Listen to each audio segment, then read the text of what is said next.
Hai semuanya, gimana kabar kalian? Semoga selalu dalam keadaan baik. Jadi welcome back teman-teman di Andri Christian Channel, dan ini adalah segmen analisa pagi. Segmen di mana kita akan mengulas untuk update news dan juga pergerakan dari market, khususnya market Bitcoin. Teman-teman, hari ini kita berada di hari Minggu tanggal 3 Desember 2023. Nah, hari Minggu biasanya memang penutupan minggu ya teman-teman. Besok jam 7 pagi kita akan dapat closing time frame weekly biasanya, dan tentu saja dari closing time frame weekly ini bisa banget nih menjadi salah satu acuan untuk kita bagaimana sih kondisi dari market untuk saat ini. Teman-teman, minggu ini cukup heroik, banyak sekali news-news penting. Salah satunya ya kemarin kita dapat data soal PCE, inflation dari Amerika Serikat, kemudian juga ada data soal core CPI dari Uni Eropa, di mana data-data ini merupakan data penting untuk kita untuk kita menjadi acuan nih teman-teman soal inflasi yang terjadi di negara belahan barat, teman-teman, terutama bagi Amerika Serikat sama Uni Eropa. Overall sih inflasi mengalami tren penurunan, dan kemarin kita juga dapat speak dari Jerome Powell, di mana dalam pidatonya dia sendiri memang masih belum membuka diri untuk melakukan pivot. Cuman untuk saat ini fokus mereka masih tetap dalam penurunan inflasi sekaligus membuat perekonomian tetap aman, tetap stabil, atau kondisi yang mereka sebut sebagai soft landing. Dan untuk minggu depan kita akan dapat beberapa data penting lagi soal ekonomi menjelang minggu depannya lagi, berarti 2 minggu lagi itu akan ada keputusan soal suku bunga Fed ya menjelang penutupan tahun. Kalau kita lihat dari data hari Senin, kita akan dapat data soal Presiden Christine Lagarde ya, Presiden European Central Bank, yang bakalan pidato besok. Kemudian dari Amerika Serikat itu eventnya baru ada di hari Selasa. Hari Selasa ini ada Services PMI, kemudian non-manufacturing PMI, job opening, dan juga manufacturing prices. Ini data-data yang berhubungan sama perekonomian sama ketenaga kerjaan. Kemudian di hari Rabu kita akan dapat data soal non-farm employment change, kemudian data ekspor import dari Amerika Serikat, lalu ada data soal trade balance, termasuk juga crude oil inventory, inventory minyak mentah ya. Lalu hari Kamis akan ada data soal GDP Uni Eropa, data ekspor import dari China, dari Amerika Serikat ada initial jobless claim. Hari Jumat itu akan ada data soal Fed balance sheet, kemudian unemployment rate, lalu ada beberapa wilayah seperti Michigan yang akan melaporkan inflasinya dalam setahun, 5 tahun, dan juga untuk Michigan Consumer Expansion, teman-teman, itu akan kita dapat datanya di hari Jumat. Di hari Sabtu biasanya nggak ada gimana-gimana ya, ada gini juga nih, CPI dari Cina. Itu sih beberapa data yang kita berpeluang membuat market bergejolak lagi minggu depan. Tapi menurut saya event-event ini ya penting, cuman nggak sesignifikan yang terjadi di minggu minggu sebelumnya, teman-teman. Jadi bisa dibilang ya semoga aja sentimen-sentimen yang terkumpul nih di minggu depan itu bisa positif terhadap market. Lalu kita akan cek juga sedikit soal Fed balance sheet dari Amerika Serikat yang terus mengalami penurunan ini sejak kapan nih teman-teman? Sejak bulan Maret ya, tanggal 21 Maret 2023, balance sheet-nya terus mengalami penurunan. Balance sheet ini berimpact sama inflasi yang terus mengalami penurunan, dan memang benar inflasi dalam setahun terakhir itu terus konsisten mengalami penurunan, dan ini merupakan sebuah indikasi yang bagus untuk market. Lalu ada news-news apa aja yang ada di market, teman-teman? Kemarin ini ada soal analis dari James Seifert ya, ini analis dari Bloomberg yang memang memprediksi nih bahwa event-event penting atau narasi penting yang akan dimainkan terkait dengan ETF itu akan terkonsentrasi mulai dari tanggal 5 Januari sampai 10. Ini benar-benar berarti bahwa setiap permintaan persetujuan potensial akan datang pada hari Senin tanggal 8, Selasa 9 Januari sampai Rabu, teman-teman. Di hari-hari tersebut teman-teman harus note sebagai salah satu potensial narasi yang bakalan dimainkan. Dan bulan Desember ini kemungkinan narasi tersebut sudah mulai bergejolak ya. Jadi artinya rumornya udah mulai ramai sekarang. Kalau teman-teman udah lama di market pasti mengenal istilah buy on rumor, sell on news. ini mungkin sedang dipermainkan untuk saat ini, teman-teman. Jadi ya kita enjoy aja gimana ombak membawa kita. Pergerakan market akan benar-benar cukup volatile. Kemudian terkait dengan Ethereum ETF, baru-baru aja Fidelity juga mengajukan Ethereum ETF. Setelah yang kemarin kan kita tahu salah satu hedge fund bernama FunEck itu sudah resmi mendapatkan approval dari SEC terkait dengan Ethereum ETF, dan overall nggak terlalu ngefek juga terhadap pergerakan dari market dari Ethereum, teman-teman. Ethereum ya masih slowing down aja. Kalau kita perhatikan sih dari sini, ya pergerakan dari sentimen dari ETF ini mungkin saja bisa digelorakan kembali. Semoga aja semakin banyak perusahaan hedge fund yang juga melirik Ethereum ya sebagai salah satu aset, teman-teman. Dan di sini dia memprediksi bahwa 75% sih kemungkinannya Ethereum Futures ETF ini bakalan mendapatkan approval, teman-teman. Cuman nampaknya masih menunggu persetujuan dari Bitcoin Futures ETF juga, baru mungkin bisa dapatkan persetujuan untuk ETF Ethereum-nya. Tapi ya kita lihat aja gimana sentimen-sentimen ini akan mempengaruhi market. Januari akan menjadi hari atau bulan yang sangat-sangat dinanti, teman-teman.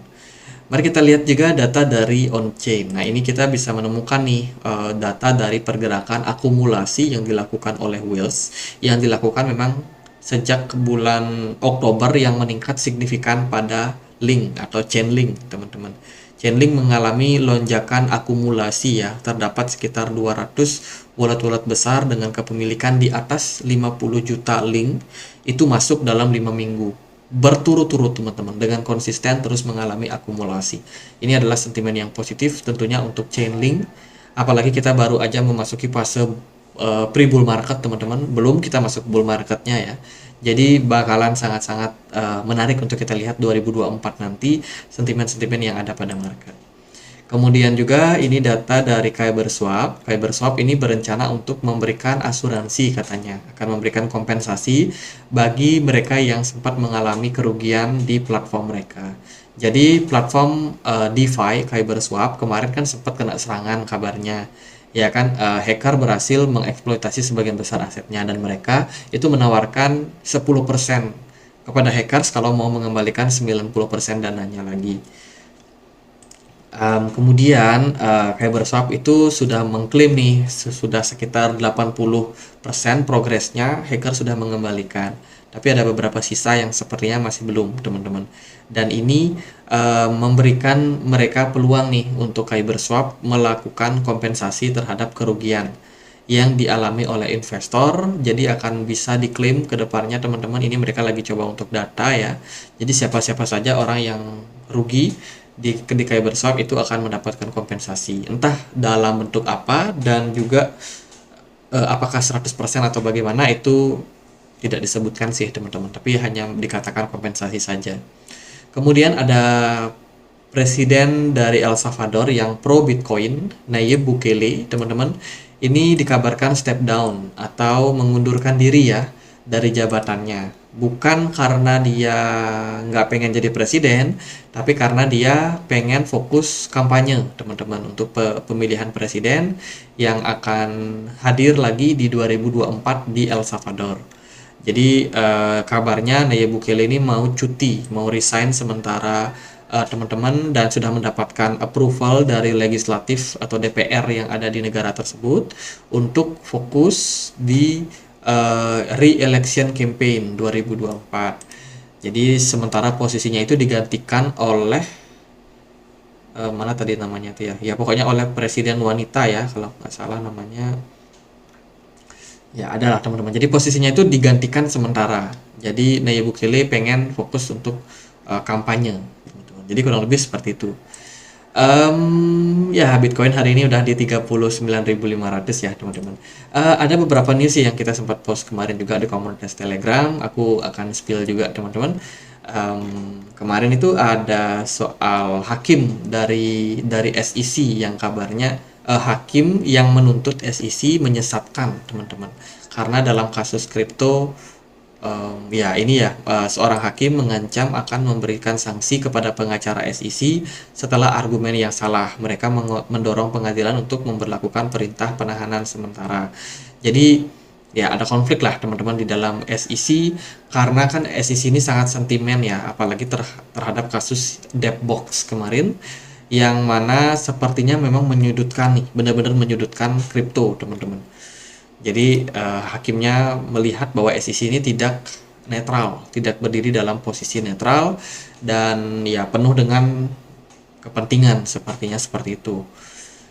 Kemudian ini ada berita juga dari Coinbase berencana berintegrasi dengan Solana. Perusahaan menginginkan transaksi pada platform di bawah 1 detik dan juga 1 sen. Ini merupakan good news untuk Solana, di mana Solana memang terkenal sebagai salah satu platform yang menjanjikan transaksi dengan kecepatan tinggi, teman-teman.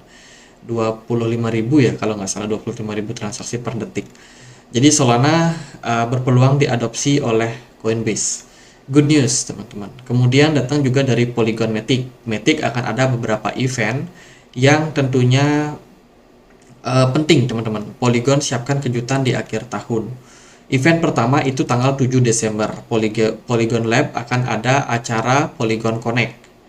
Kemudian di hari kedua tanggal 14 Desember, Polygon akan menampilkan demo publik produknya, yaitu Zero Knowledge Proof atau ZK generasi berikutnya yang diharapkan dapat memberikan manfaat bagi ekosistem Ethereum. Di tanggal 20 Desember, Polygon Matic juga akan ada meluncurkan produk baru yang bertujuan meningkatkan adopsi real world asset. Ini juga good news untuk Polygon Matic. Dan news itu sudah aku publikasikan langsung di Telegram. Teman-teman juga bisa akses sumbernya langsung, teman-teman. Gitu sih teman-teman, buat yang mau join linknya ada di kolom deskripsi video ini. Mari kita cek gimana pergerakan dari Bitcoin. Kemarin kita sudah sempat bahas sih pergerakan Bitcoin dalam time frame 4 jam ya. Bitcoin ini confirm breakout dari yang namanya pola ascending triangle. Overall sih Bitcoin sudah mengalami tren kenaikan. Teman-teman, target saya Bitcoin bisa ke kisaran 40.900 ya, kurang lebih bisa menyentuh level 41.000 lah. Setelah itu kita mungkin akan mendapatkan rejection, teman-teman. Jadi kalau kita perhatikan memang Bitcoin ini sudah mencoba untuk penetrasi masuk ke area resistance yang sangat kuat. Dari bigger picture di time frame weekly kita jelas melihat bahwa potensi 38.000 sampai dengan 41.000 ini diisi oleh banyak sekali seller and buyers. Di sini mereka pernah kena reject, di sini juga pernah kena reject. Waktu bear market di September kemarin juga kena reject di level tersebut. Kemudian akumulasi sempat dilakukan di bulan Maret 2022, juga banyak sekali transaksi di sini. Dan ya Bitcoin sempat naik sebelumnya, setelah itu dia mengalami penurunan dan sekarang kita kembali masuk ke level resistance strong. Jadi area resistance ini menurut saya bisa menjadi salah satu ancaman dan juga sekaligus opportunity untuk market, teman-teman. Jadi pada intinya Bitcoin sekarang lagi berjuang untuk menembus level tersebut ya. Tapi harus diingat juga kalau dalam bigger picture-nya kita masih bergerak dalam sebuah potensial ascending channel, teman-teman. Ini ascending channel, kita masih bergerak dan ya kurang lebih di level 40 ribuan itu akan ada resistance yang berpotensi untuk menahan pergerakan dari Bitcoin. Jadi waspada aja kalau di level-level tersebut kemungkinan Bitcoin udah nggak mampu untuk naik lagi. Tapi kita tentunya berharap Bitcoin bakalan bisa menguat lagi menjelang halving di bulan Maret April ya 2024, teman-teman. Kemudian di time frame daily overall bagus, volume perdagangannya di weekend kemarin cukup kuat, smart money sangat antusias ya, dan Bitcoin pumpnya di malam dini hari, teman-teman. Yang berarti itu masih dalam posisi market Amerika. Ya, biasanya memang kalau udah market Amerika yang nge-pump, biasanya trennya cukup kuat, teman-teman. Semoga aja memang Bitcoin benar-benar kuat. Kalau kita lihat di time frame 4 jam sih jelas smart money-nya naik lumayan signifikan, teman-teman. Dari sebelumnya di tanggal 29 November, 30 November sampai 1 Desember itu whales-nya nggak terlalu banyak. Dan memang baru kemarin itu peningkatan yang signifikan terjadi. Jadi ini good news untuk market. Sementara kemarin di XY atau indeks dolar turun setelah Fed terindikasi dovish, teman-teman. Tidak terlalu hawkish lagi, tidak terlalu mengancam lagi seperti sebelum-sebelumnya ya. XAU naik 1,75%, S&P 500 juga kemarin menguat, dengan BTC dominance yang overall mulai sideways. Wah, ini semoga bisa turun ya teman-teman, dan juga bisa dimanfaatkan ya untuk beberapa platform exchange eh, project crypto yang tentunya mendapatkan sentimen dari penurunan dari Bitcoin dominance.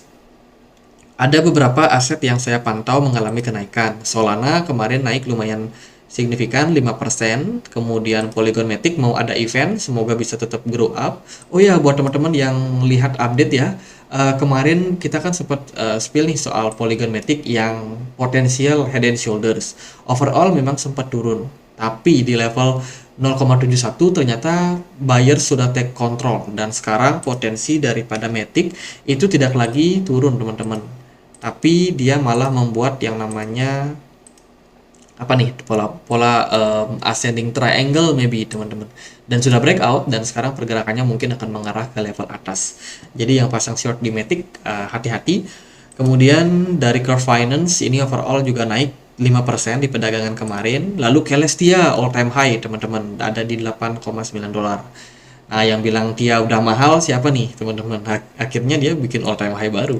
Jadi ini mungkin the next ya, calon-calon top CMC lah, 10 top lah teman-teman. Harus dipantau Celestia. Kemudian ya beberapa koin kemarin juga naik lumayan signifikan. Oke, dari Bitcoin sendiri paling gitu teman-teman, level support yang terdekat ada di kisaran 37.000 untuk saat ini, dengan level resistance di kisaran area 40.900 sampai dengan 41.000. Bisa teman-teman pantau level-level tersebut karena di sana akan ada resistance yang cukup kuat. Overall view saya bagus untuk Bitcoin. Semoga aja memang bulan Desember ini ditutup ya dengan tahun yang positif untuk pergerakan dari market. Dari time frame daily belum ada indikasi pembalikan arah.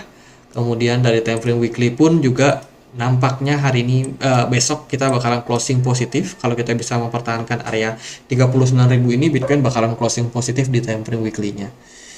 Itu sih, jadi overall ya bagus-bagus aja untuk Bitcoin teman-teman. Jadi gitu aja paling update kali ini, semoga videonya bisa bermanfaat. Bila ada pertanyaan lain, ada koin lain buat dibahas, kalian bisa banget tulis di kolom komentar channel YouTube ini. Jangan lupa juga untuk join di komunitas Telegram kita, tempat kita berbagi informasi terbaru tentang dunia kripto. Di sini banyak teman-teman juga yang sharing ya soal portfolio mereka udah cuan berapa, analisanya bagaimana, itu banyak yang sharing teman-teman. Banyak juga yang masih newbie yang masih nanya-nanya. Nggak apa-apa, kita sama-sama belajar di komunitas ini, jadi nggak ada masalah sih teman-teman. Buat kalian yang mau join ya silakan aja, linknya ada di kolom deskripsi. Gitu aja, semoga bisa bermanfaat, dan akhir kata saya Andre, makasih.